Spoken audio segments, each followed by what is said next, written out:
Some of the most common questions I received when we had this at Back to the 50s and the good guys in Des Moines, Iowa, was what is a depot hack and where did you find one? Well, a depot hack was a vehicle that Ford sold, basically a chassis, much like today with the RV, for example. The OEMs sell a cabin chassis, and then the rest of it is fabricated by individual coach builders. So there were no plans. Unlike a Woody, which was more common, a Woody station wagon, you know, there are plans for that. But a depot hack, there are no plans. So we had photographs of an original.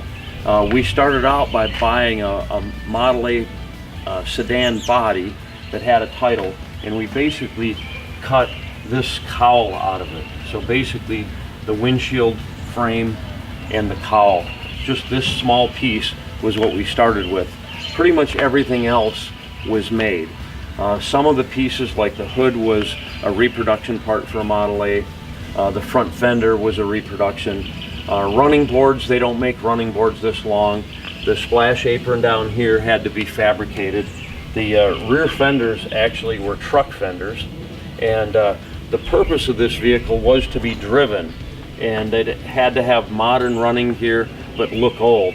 So we first took this cowl section, set it on the floor, laid out the seats to accommodate the passengers we had to carry, and then determined a floor plan.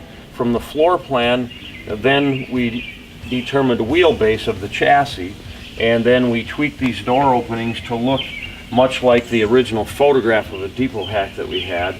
We had to maintain this curvature here in the door where it wraps around the fender.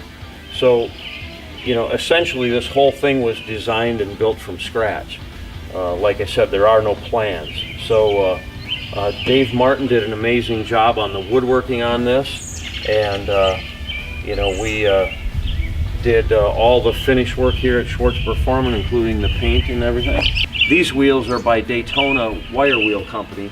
The original Model A wheels had very few spokes, and to carry this much load and go around corners and so forth, we needed more spoke count. So those are modern Dayton wire wheels. Looks like there's drum brakes there. However, there's Wilwood 4-piston disc brakes on all four corners hidden behind there. And yes, these are a true knockoff wheel. We also have our racing style sway bar on there with the Heim joints attaching it, both front and rear. So it's essentially our G-Machine chassis. This thing amazingly actually goes around corners despite having such skinny tires.